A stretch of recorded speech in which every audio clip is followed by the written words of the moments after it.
안녕하십니까. 경비지도사 법학개론을 갖다 강의하게 된 김지원이라고 합니다. 자, 우리 선생님들, 이 경비지도사라고 하는 시험이 있고 1차 시험에 법학개론이라고 하는 과목이 있는데요. 이 법학개론이라고 하는 과목은요, 글자 그대로 개론을 갖다가 공부하는 겁니다. 강론을 갖다가 공부하는 게 아니죠. 처음 공부하시는 분들은 법학적 지식이 없기 때문에 강론이 뭐냐, 그 다음에 개론이 뭐냐, 총론이 뭐냐, 여기에 대해서 조금 궁금해 하실 수 있는데요. 총론, 즉 모든 것을 갖다가 공통으로 할 수 있는 이러한 부분을 갖다 우리는 합쳐서 개론이라고 부릅니다. 그래서 경비지도사 1차 시험의 법학개론은요, 법에 있어서 모든 것을 갖다가 공통된 부분을 갖다가 공부하신다라고 생각을 하셔야 돼요. 그래서 법학이라고 하는 과목이 있는데 그 과목에서 공통된 부분을 갖다가 출제를 한다. 따라서 경비지도사를 갖다가 하시기 위해서는요, 법에 대한 기본 소양을 가지고 있어야 된다는 뜻입니다. 그러면 법이라고 하는 것은 어떤 게 있느냐? 대한민국에 보게 되면 대한민국에는요, 여러 가지 법이 존재하게 됩니다. 그래서 최상위 규범으로서 헌법이라고 하는 게 있고, 그 다음에 민법이라고 하는 게 있고, 그 다음에 형법이라고 하는 게 존재합니다. 이걸 갖다가 우리는 기본 3법이라고 하는 거예요. 기본 3법.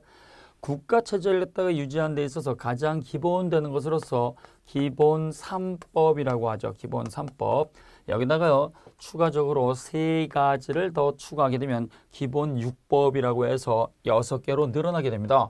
어떤 게 있느냐? 여기 보게 되면은요, 우리가 상법이라고 하는 게 있고, 상법. 그 다음에요, 민사소송법이라고 하는 게 있고, 민사소송법.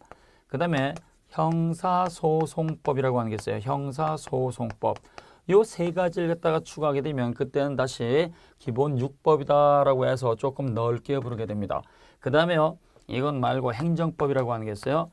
요 행정법이라고 하는 것까지 전부 다 포함하게 되면 우리가 7법이라고 이야기하죠. 그래서 헌법에 있어서, 민법에 있어서, 형법에 있어서, 그 다음에 상법이라든가 민사소송법, 형사소송법, 행정법에 있어서 기본적으로 공통적으로 알아야 될 부분을 갖다가 우리가 시험범위라는 것이 바로 법학개론이 되는 겁니다. 추가적으로 들어가는 게 있어요. 추가적으로 들어가는 것이 법철학적 요소가 있습니다. 법이란 무엇인가 라고 하는 게 있는데요. 이걸 따르는 법철학의 개념이라고 하죠. 그래서 법이라고 하는 것이 만들어지게 되면 어떠한 사회적 제도를 갖다가 반영을 했느냐라고 하는 것이 문제가 되는 겁니다. 그 다음에 우리가요, 하나가 더 들어가는 것이 사회법이라고 하는 게 있어요. 사회법. 해가지고 이 부분에 있어서 공통적으로 알아야 될 것들 갖다가 전부 다 공부하는 것이 바로 법학개론입니다. 그러니까 공통적인 부분을 갖다가 공부하는 것이고 세부적인 내용, 강론을 갖다가 깊이 있게 들어갈 필요는 전혀 없다라고 하는 거죠. 이 많은 법을 갖다가 공부하게 되면요, 법학과를 갖다가 나오신 분들이 충분히 이해하고 따라올 수 있는 부분이 되겠지만 법학을 갖다가 공부하지 않으신 분들은요, 이 법을 갖다가 전부 다 공부하는 것이 굉장히 어렵게 느껴질 수 있습니다. 그래서 우리 선생님들이 기본적으로 교과서를 갖다가 정독을 갖다가 하시고 교과서의 내용을 갖다가 반복해서 귀로 들으셔야 돼요. 처음에 공부하시는 분들, 법 전공자가 아니신 분들은요, 귀로 자주 들으셔야지만 답을 찾을 수 있습니다. 그리고 우리가 이러한 시험들은요, 절대평가이기 때문에 특히 법학개론에 있어서는 60점만 넘으면 된다는 걸 갖다가 기억을 하셔야 돼요. 자, 그래서 우리들이 이러한 법학개론은 시험 범위가 헌법, 민법, 형법, 그 다음에 상법, 민사소송법, 형사소송법, 행정법, 그 다음에 사회법을 갖다가 대상으로 하고 기본 이념으로서 법철학적 요소도 가미가 되어 있다. 그러니까 이걸 전부 다 공부하는 걸 갖다가 힘들게 하기 때문에 수업을 통해서 반복해서 들으셔야 되고 기본적으로 교과서에 있는 내용을 다 숙지를 하시고 그 다음에 교과서에 있는 문제를 갖다가 풀어서 보완을 하시게 되면 70점 정도는 맞을 수가 있어요. 그러나 우리는 100점을 갖다 목표로 하지 마세요. 왜냐하면 이걸 다 공부하시다 보면 다른 과목을 갖다 공부할 수 있는 시간이 전혀 존재하지 않습니다. 그래서 법학개론 기본적으로 65점에서 70점을 갖다가 목표로 한다. 이렇게 정리하시면 됩니다. 그러면 우리가요, 이 부분에 있어서 출제 비율을 갖다가 좀 따져보게 되는데요. 여기 헌법, 민법, 형법 여기서 보통 30문제 정도가 나옵니다. 그러니까 공부하시는 분들이 가장 우선순위로 삼아야 될 것이 헌법, 민법, 형법이라고 하는 거예요. 자, 헌법이라고 하는 것은요, 국가 최상위 규범으로서 국민의 기본권이라든가 그 다음에 국가의 질서 유지를 위해서 가장 위에 있는 최상위 규정으로서 헌법에서는 보통 3문제 정도, 아니요, 죄송합니다. 3문제가 아니고 5문제 정도가 나올 수 있어요. 5문제. 그 다음에요, 민법이라든가 형법에 있어서는요 25문제 정도가 이렇게 출제가 되는데 민법에서 보통 15문제, 형법에서 보통 10문제. 물론 이제 세부적으로 조금 이렇게 변화할 수는 있어요. 그러나 커다란 틀을 갖다 잡게 되면 헌법, 민법, 형법에서는 보통 30문제가 나오죠. 그러니까 시간이 없으면요 다른 거 안 보셔도 돼. 다른 거 안 보시고 헌법, 민법, 형법을 딱 위주로 공부하시게 되면요 일단 30문제를 갖다가 맞게 되면 75점이 나오게 되는 거죠. 그래서 선생님들이 헌법, 민법, 형법 가운데서도 또 시간이 부족하다 그러면 민법하고 형법에 있어서 이 기본적 내용을 갖다가 기억하시는 것이 바람직하다는 거죠. 자, 그 다음에 여기 나머지에 있어서 우리가 여기 전부 다 여기에서는 10문제 정도가 출제가 되는 겁니다. 자, 그래서 우리 선생님들이 많은 걸 갖다가 기억한다 이렇게 생각하지 마시고 기본적으로서 법에 있어서 공통된 부분을 갖다가 우리가 기억한다라고 생각하시면 오히려 조금 더 수월해질 수 있습니다. 자, 그래서 헌법, 민법, 형법 위주로 정리하시고 그 다음에 나머지 10문제를 갖다가 우리가 관련 부분에 있어서 개념을 갖다가 잡으시면 충분히 원하시는 70점 이상은 맞을 수가 있어요. 자, 그래서 자 교재를 갖다 보시게 되면 교재 제1장을 갖다가 보시게 되면 법이란 무엇인가 이렇게 나와 있습니다. 법. 자, 우리가 이 법이라고 하는 게 있는데요. 이 법이라고 하는 것은요. 국가 질서, 사회 질서를 갖다가 유지하기 위해서 약속을 갖다 해 놓은 거죠. 자, 우리가 세월을 갖다가 이렇게 시간을 갖다가 흘러가게 되면 이상한 사람도 나올 수가 있고 또 그다음에 상식이 통해서 법을 잘 지킨 사람도 나올 수가 있는데 이상한 사람들이 나와서 사회 질서를 갖다가 무너뜨리게 되면 그때는요 우리가 생활을 갖다가 할 수가 없게 되고 질서 유지를 할 수 없게 돼 버립니다. 그래서 이 법이라고 하는 것은요 사회생활이라든가 국가 질서를 위해서 당사자, 국가하고 국민, 사인들 사이에서 약속을 한 것이다 라고 하시면 돼요. 약속. 이 약속이니까 이 약속을 갖다가 우리가 당연히 지켜야 된다 그러게 되면 법으로 들어올 필요가 없겠지만 문제가 됐을 때 그 문제를 해결하기 위해서 질서 유지 차원에서 강제하는 약속이다 라고 생각하시면 돼요. 그래서 여기 제1절에 보게 되면 법이란 무엇이냐 이렇게 나와 있죠. 그래서 법이란 법의 의가 되는데요. 법이라고 하는 것은요. 강제라고 하는 단어가 굉장히 중요한 거예요. 그래서 사회 질서 유지, 국가 질서 유지를 위해서 당사자가 약속한 것이고 이러한 것들은 해도 되고 안 해도 되는 것이 아니고 국가가 이걸 강제하는 것이다 라고 생각하시면 돼요. 그래서 질서 유지 차원에서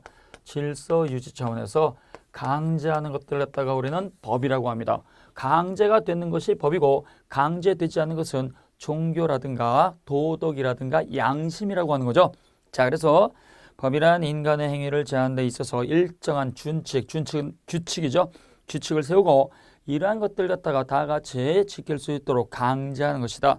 자, 그래서 1번에 보게 되면 법이란 자연에 존재하는 자연 법칙과는 달리 인간 사회 생활에 관한 규범이 되는 것이고 이러한 것들은 질서 유지를 위해서 강제하는 것이기 때문에 자연 법칙, 도덕이라든가 양심과 종교 이런 것들과는 구별이 되는 거죠. 그래서 법은 강제성이 있다. 다른 것들은 강제성이 없다는 걸 갖다가 기억을 하셔야 돼요. 자, 그러면 2번에 보게 되면 법의 내용 이렇게 되어 있는데요. 여기 법의 내용이라고 하는 것은요. 사회생활 유지를 위해서 사람들이 당연히 지켜야 될 사회생활 규범으로서 지켜야 되는 것. 따라서 당위규범이라는 말이 나오죠. 당위규범이라는 말이 나오고 당위규범. 그 다음에요. 존재의 규범이라고 하는 게 있어요. 자, 그래서 넷째 줄에 보게 되면 자, 존재 규범, 존재 법칙 이렇게 나오는데요. 이 존재 규범하고 당위 규범하고 구별을 갖다가 좀 하셔야 돼요. 당위 규범은요. 당연히 지켜야 될 강제적인 내용이죠. 존재 규범은 뭐예요? 자연 법칙을 말하는 거예요. 자연 법칙. 자연 법칙을 갖다가 우리는 존재 규범이라고 하는 겁니다. 자, 지구상에 있는 모든 사람들은요. 어디를 가든지 해는 동쪽에서 떠가지고 서쪽으로 지는 거죠. 이건 당연히 자연 현상에 의해서 지켜지는 것들을 말하는 겁니다. 그래서 자연 법칙하고 당위 법칙을 갖다 우리가 나누게 되는데요. 자연 법칙은 자연적 진리를 갖다 말한다. 이걸 존재 규범이라고 하는 거예요. 그 다음에요. 당위 규범이라고 하는 건요. 이러한 존재하고 있는 사실들이 있을 때 그 사실들에 문제가 생기게 되면 당연히 질서 유지를 위해서 당연히 지켜야 될 것들을 갖다 우리는 당위 규범이라는 말을 쓴 겁니다. 예를 들어서 갑이라든가 을이라든가 병이라든가 이런 사람들이 존재합니다. 이러한 사람들을 갖다 우리는 일반인이라고요. 우리가 사회생활을 하게 되면 김씨, 박씨 이렇게 부를 수가 있잖아요. 이 김씨, 박씨를 갖다가 우리는 객관화시켜가지고 갑을병이라고 부르게 되고, 이런 갑을병이라고 한 사람들이 있는 거예요. 사람이 태어났다, 그 다음에 살아가고 있다. 그러면 이게 뭐요? 사람이 생명을 가지고 존재하고 있다는 얘기죠. 근데 갑이라고 하는 사람이 을이라고 하는 사람한테 해코지를 했어요. 그래서 칼로 찌르거나 불지르거나 아니면 계약을 체결을 해가지고 계약을 위반을 했거나, 이러한 무너져 있는 질서, 그래서 무너져 있는 질서를 갖다가 다시 원상태로 되돌리기 위해서 필요한 것을 갖다 우리는 당위규범이라는 말을 쓰는 거예요. 당위규범. 자, 그래서 여기 법의 내용에 있어서는요, 법이라고 하는 것은요, 자연 법칙과 달리, 존재의 법칙과 달리 그 무너져 있는 질서를 갖다 다시 원상태로, 진리의 상태로 되돌리기 위해서 필요한 걸 갖다 우리는 당위규범이라는 말을 쓰는 거예요. 그래서 법은 당위규범으로서의 성질을 갖고 있는 것이지 존재의 법칙으로 끝나는 것이 아니라는 겁니다. 그래서 법은 당위규범으로서의 성질을 갖는 거예요. 정리하세요. 존재의 법칙은 자연 법칙 진리예요. 태어나면 생명을 가지고 존재한다. 이게 존재잖아요. 존재하고 있는 사람들 사이에서 문제가 생겨서 질서가 무너지게 되면 이 질서를 갖다 다시 원상태로 되돌리기 위해서 필요한 것을 갖다 우리는 법이라고 하고, 이 법은 존재의 법칙과 달리 지켜져야 될 것을 갖다가 반드시 지켜야 한다는 당위규범으로서의 성질을 갖고 있는 겁니다. 그 다음 법에 있어서는 어떠한 것들이냐, 법을 갖다가 우리가 구조를 살펴보게 되면, 자, 법이라고 하는 것은요, 당위규범이다, 강제성을 갖고 있다. 이러한 법은 행위규범으로서의 성질을 갖고 있고, 재판규범으로서의 성질을 갖고 있고, 조직규범으로서의 성질을 갖고 있다. 자, 그래서 법의 성질이죠. 법의 성질, 또는 법이라고 하는 것은 어떻게 구조를 갖고 있느냐. 그래서 법의 구조와 관련되겠어요. 법이라고 하는 걸 갖다가 만들게 되면 이 법이라고 하는 것은요, 행위규범으로서의 성질도 갖고 있고, 행위규범이죠. 그 다음에요, 재판규범으로서의 성질도 갖고 있고, 재판규범. 그 다음에요, 우리가 조직규범으로서의 성질도 갖고 있어요. 조직규범. 그래서 이렇게 법의 내용을 갖다 보고 구조를 갖다 보게 되면 이렇게 세 가지 구조로 이루어져 있다. 세 가지 성질을 갖고 있는 거예요. 자, 그럼 여기 보면 처음 공부할 때는 그 용어의 개념이 굉장히 어렵게 느껴지겠지만, 용어의 뜻을 알게 되면 그 다음부터는 굉장히 수월해집니다. 그래서 여기 행위규범이 과연 뭐냐? 행위규범은요, 국민을 갖다가 대상으로 하는 거예요. 국민. 그래서 일반인들이죠. 일반인들.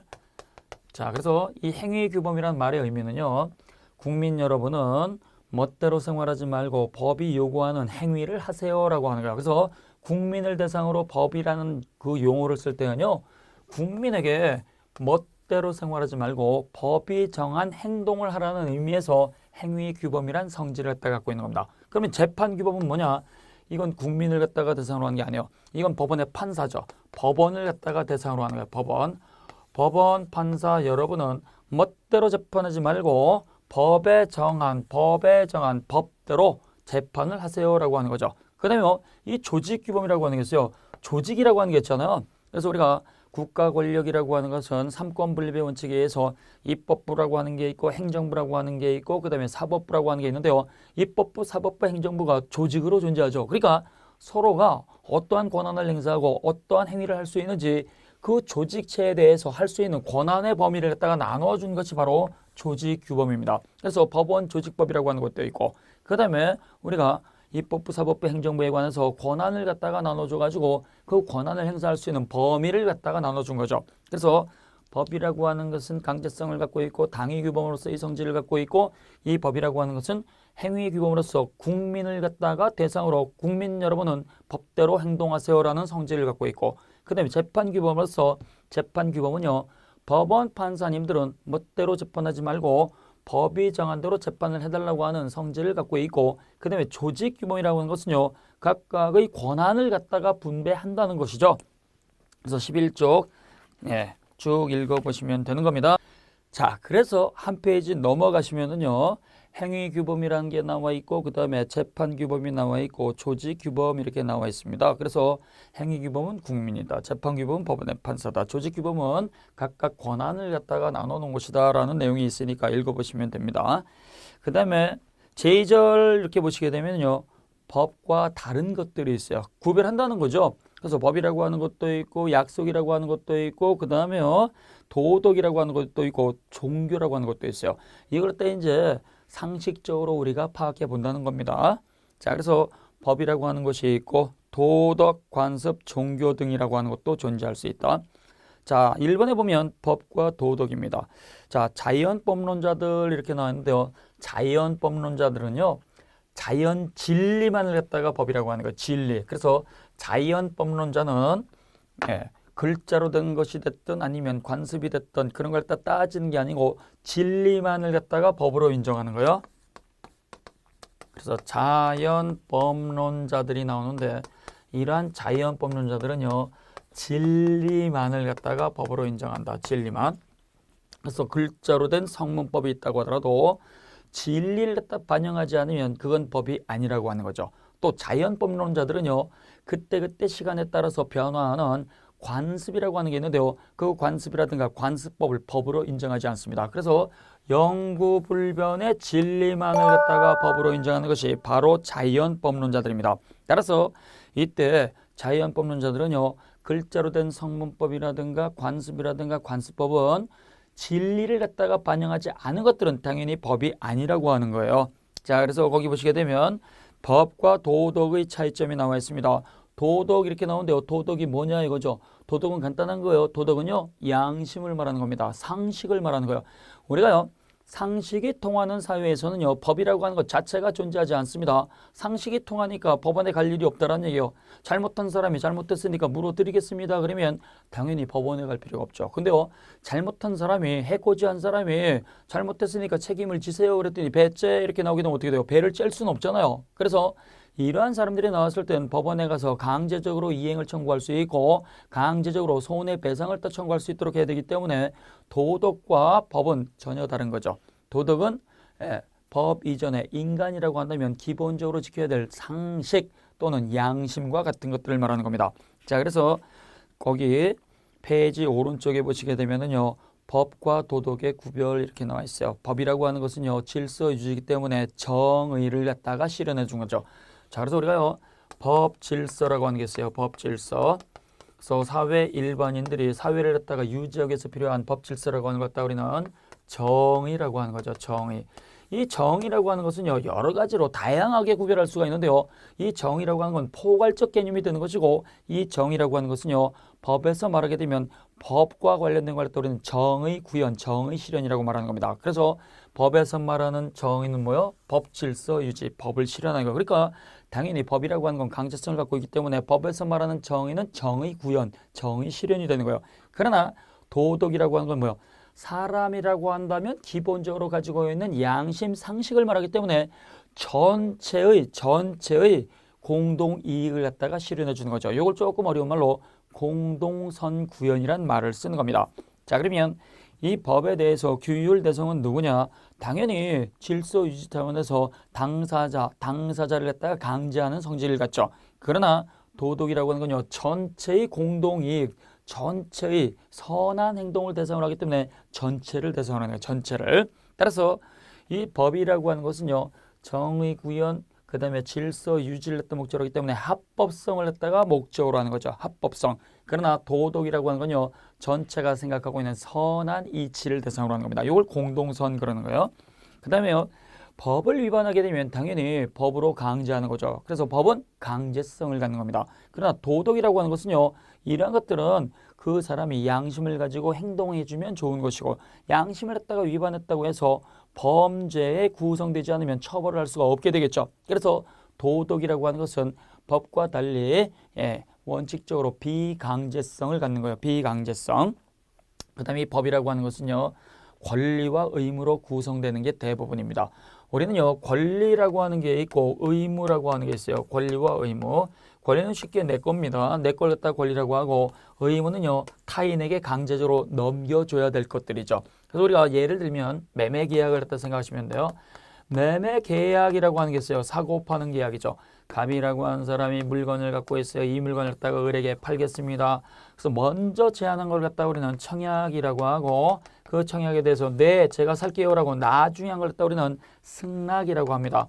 그래서 계약이라고 하는 것은 이렇게 청약과 승낙, 먼저 제안한 의사표시, 나중에 받아들인 의사표시, 청약과 승낙 두 개로 이루어지는데, 이러한 매매 계약이 체결이 되면 물건을 판 매도인은 매수인을에게 당연히 약속대로 계약대로 대금 지급해 줘요라고 돈 달라고 할 수 있는 대금 지급 청구권을 갖습니다.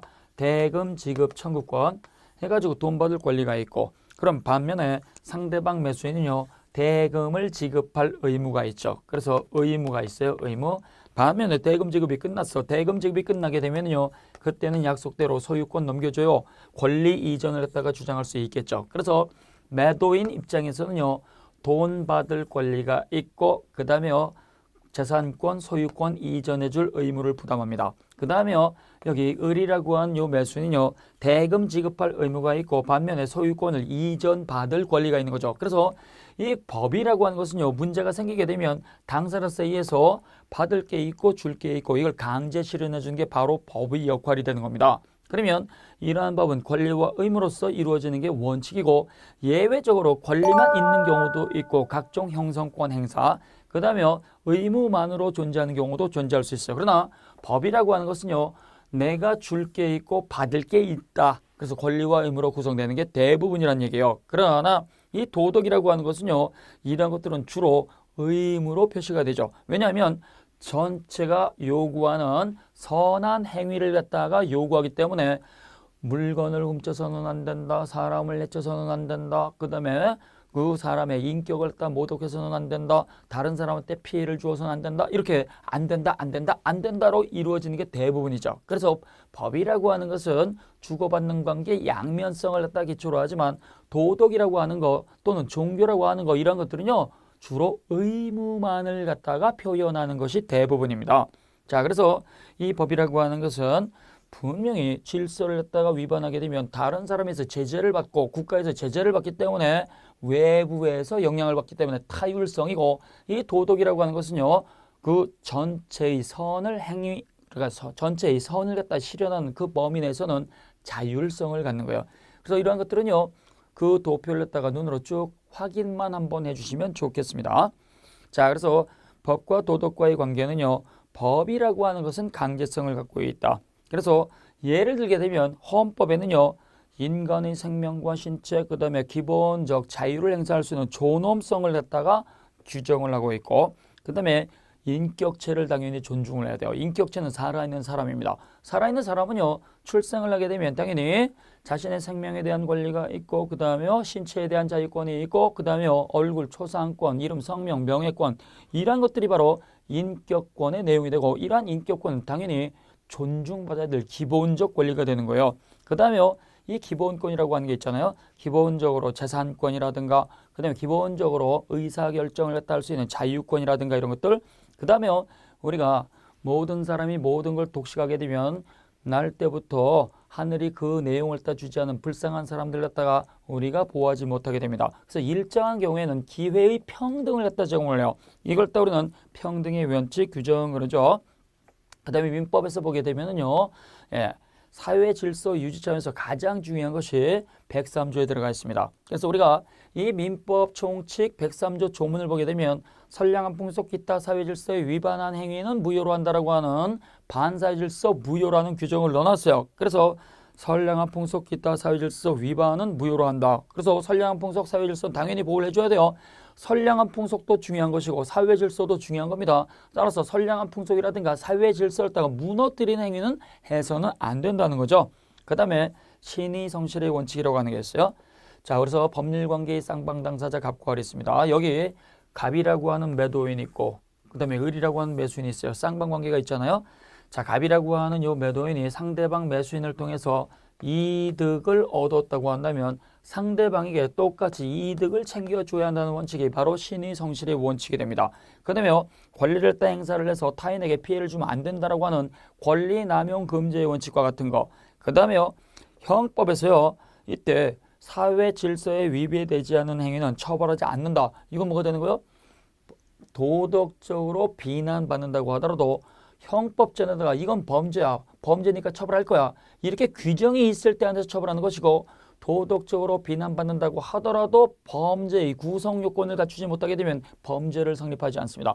욕은 먹는다고 하더라도 형법에 있는 범죄는 아니라고 하는 것들이죠. 그래서 이러한 것들 갖다가 전부 다 규정해 놓은 것은요 도덕적 가치로 중요한 것도 법에 들어와 있다라는 얘기예요. 우리가 법에 규정이 됐기 때문에 무조건 중요하다. 법에 규정이 없으면 무조건 안 중요하다. 이렇게 편협하게 가면 안 된다는 얘기예요.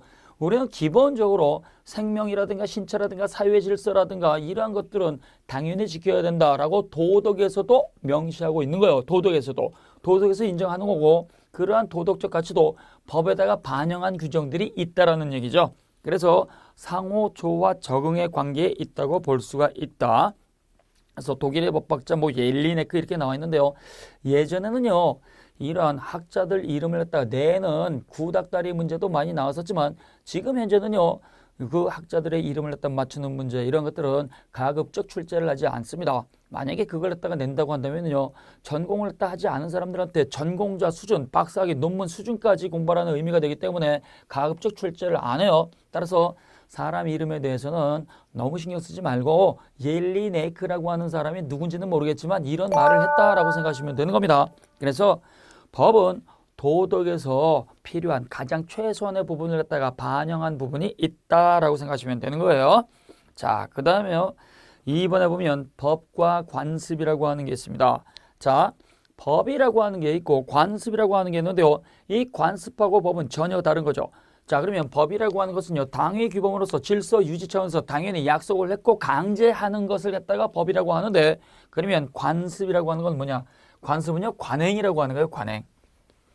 자, 그래서 우리가 관습이라고 하는 단어가 나오는데요. 관습은 법이 아닙니다. 관습은 법이 아닌 걸 갖다가 관습이라고 하는 것이고 이 관습을 갖다가 우리는 관행이라고 부릅니다. 관행. 근데 관습과 달리 관습법이라고 하는 게 있어요. 이 관습법은요. 법이란 글자가 붙었죠. 그래서 관습법은 관습과 달리 법이라고 하는 걸 갖다가 기억을 하셔야 돼. 그래서 여기 보면 관습법이 아니고 관습이라고 되어 있기 때문에 법과 관습은 전혀 다른 겁니다. 그래서 관습이라고 하는 것은 반복되는 행위를 말하는 거예요. 반복되는 행위. 그래서 보통은요. 우리가 거래 관행이라고 생각을 하시면 돼요. 거래 관행. 특히 우리가 부동산이라고 하는 물건을 갖다가 거래하는 경우죠. 부동산 매매. 그럼 보통은요. 부동산을 갖다가 거래하는 부동산 매매 계약에 있어서는요. 그 관행상 계약금 주고 그다음에 중도금 여러 차례 나눠주고 그다음에 마지막에 잔금 지급하는 동시에 소유권 이전하는 경우가 대부분입니다. 내가 가지고 있는 건물 아파트가 있습니다. 아파트를 팔 테니까 사세요. 네, 제가 살게요. 또는 토지를 냈다가 팔 테니까 사세요. 청약과 승낙으로 매매 계약이 이루어지게 되면 이 매매 계약은요. 보통은 계약금을 갖다가 지급하고 그다음에 중도금을 갖다가 여러 차례 나눠주고 그다음에 잔금 지급과 동시에 소유권을 이전하기로 한다. 보통 잔금 지급과 동시에 소유권을 갖다 넘겨주기 때문에 잔금이 오면 동시에 소유권 넘겨주고 소유권이 오면 동시에 잔금 지급하는 거죠. 이걸 동시이행관계라는 말을 쓰는 거예요. 동시이행관계. 그러면 이러한 거래 방식이 있는데 이걸 갖다 우리는 관행이라고 하고 이걸 관습이라고 하는 겁니다. 따라서 갑과 을 두 사람이 이렇게 거래 관행대로 거래 관습대로 계약을 했다가 진행할 수 있는데 이건 법이 아니기 때문에 모든 사람이 이러한 방식을 했다가 따라갈 이유는 전혀 존재하지 않습니다. 나는 돈이 급해. 돈이 급하니까 일시불로 주게 되면 내가 바로 등기 넘겨줄게. 대신 싸게 줄게. 이렇게 계약할 수도 있는 거고요. 이걸 갖다 의뢰라고 하는 사람이 나는 그 물건, 건물이 중요해. 건물을 빨리 넘겨주게 되면 내가 시세보다 30% 더 줄게. 이렇게 계약하는 것도 상관은 없어요. 그래서 관습이라고 하는 것은 법이 아니고 당사자들이 사회생활을 통해서 반복되는 습관, 반복되는 행위를 만든 걸 갖다 우리는 관행이라고 하고 이 관행은 주로 거래관계에서 반복되는 행위를 말하는 겁니다. 따라서 이러한 관습, 관행이라고 하는 것은 강제성이 없기 때문에 이거는 지킬 수도 있고 안 지킬 수 있다는 얘기예요. 그래서 법은 당위성을 갖지만 관습이라고 하는 것은 이건 반복되는 거래 관행에 불과한 것이기 때문에 법적 강제력은 존재하지 않습니다. 그래서 한 페이지 넘어가시게 되면요. 도표에 법과 관습의 구별이라고 하는 게 있어요. 자, 그래서 법이라고 하는 것은 질서 유지 차원에서 강제하는 것이고 관습이라고 하는 것은요. 지역마다 다르죠. 지역마다. 그래서 우리나라도요. 영남 지역이라든가 호남 지역이라든가 그다음에 충청도라든가 강원도라든가 제주도라든가 여러 지역에 그 지역에 흩어져 있는 관습이 존재할 수 있습니다. 자, 그다음에요. 법을 변하게 되면 당연히 법에서 강제적으로 강제적으로 욕을 먹고 그 다음에 실현을 해줘야 되겠죠. 그래서 강제성이 있다. 거듭 말씀을 드리잖아요. 법이라고 하는 것은 강제성을 갖고 있고 당위 규범으로서의 성질을 갖고 있다. 질서 유지 차원에서 반드시 지켜져야 된다. 그러나 관습이라고 하는 것은요. 그러한 관행을 갖다가 지키지 않으면 그때는 어떻게 돼요? 조직제에서 욕을 먹을 수 있죠. 이걸 비난 가능성, 그러니까 비난 가능성. 자, 그 다음에요. 법과 관습과의 관계 이렇게 나와 있는데 이 관습이 발달하게 되면 관습법으로 바뀌게 됩니다. 따라서 이 관습법을 갖다가 우리가 인정하게 되는데요. 관행으로 존재하다가 이걸 반복되는 행위가 아니고 아예 법으로 인정하자라고 해서 법적 확신을 갖다가 부여하게 되면 그때는 관습이 아니고 관습법으로 바뀌어버리게 됩니다. 그래서 이 관습법으로 바뀌는 게 되는데요. 이 관습법이라고 하는 거. 그래서 관습법은 법이기 때문에 관습과 달리 반복되는 행위, 관행이 있고 이걸 갖다가 우리가 관습 그러죠. 관행 또는 관습을 갖다가 단순히 존재시키는 게 아니고 이걸 갖다가 법이니까 당연히 지켜줍시다라고 하는 게 있어요. 당연히 지켜줍시다라고 해가지고 법적 확신을 갖다가 부여하게 되면 그때는 관습법으로 바뀌게 됩니다. 그래서 관습이라고 하는 것은 관행으로만 존재하고 법으로 지킵시다로 하는 법적 확신 자체가 존재하지 않는 것인데 관습법은요. 관행이라고 하는 게 있고 그 다음에 법적 확신을 갖다 부여했을 때 법적 확신을 갖고 있는 것만 관습법이라고 하는 거예요. 그러면 우리 사회 구성원들이 이렇게 관습법을 갖다가 만들게 되면 이 관습법도 법으로 인정할 것이냐 그 관련 조문이 민법 제1조에 들어가 있습니다. 그래서 민법 제1조는 법원이라는 규정을 두고 있는데 이 법원이라고 하는 건요. 민사법원, 고등법원, 대법원을 말하는 게 아니고 법의 존재 형태를 말하는 거예요. 법의 존재 형태. 법의 존재 형태를 갖다가 우리는 법원이라고 합니다. 이 법의 존재 형태 법원에 관해서는요. 민법 제1조는 민사에 관하여 법률의 규정이 없으면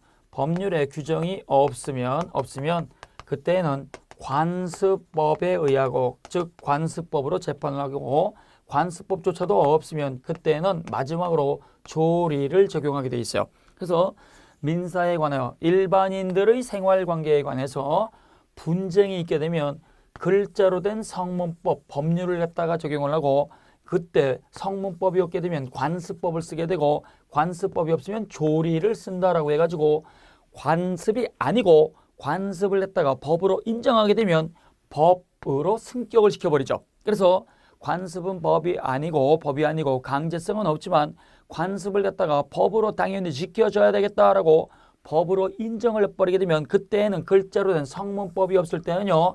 관습법을 갖다가 적용을 하게 되고 관습법이 없으면 조리를 쓴다라고 해가지고 민법 제1조에서는 성문법이 없을 때 관습법으로 채워주죠. 이걸 따 우리는 보충적 효력이라는 말을 쓰는 거예요. 보충적 효력. 그래서 성문법이 있을 때 글자로 된 법이 있을 때 관습법은 절대로 적용하지 않는 걸 원칙으로 합니다. 자, 그래서 이때에는 관습은 법이 아니지만 관습이 법적 확신을 갖게 되면 그때는 관습이 아니고 관습법으로 돼버려요. 그러면 관습은 법이 아니지만 관습법은 어떤 효력을 갖느냐? 글자로 된 성문법이 없을 때에는 보충해주는 효력을 갖는다. 그 다음 그 밑에 보게 되면 법과 종교라고 하는 게 있습니다. 자, 종교라고 하는 것은요. 절대적 신을 믿는 거죠.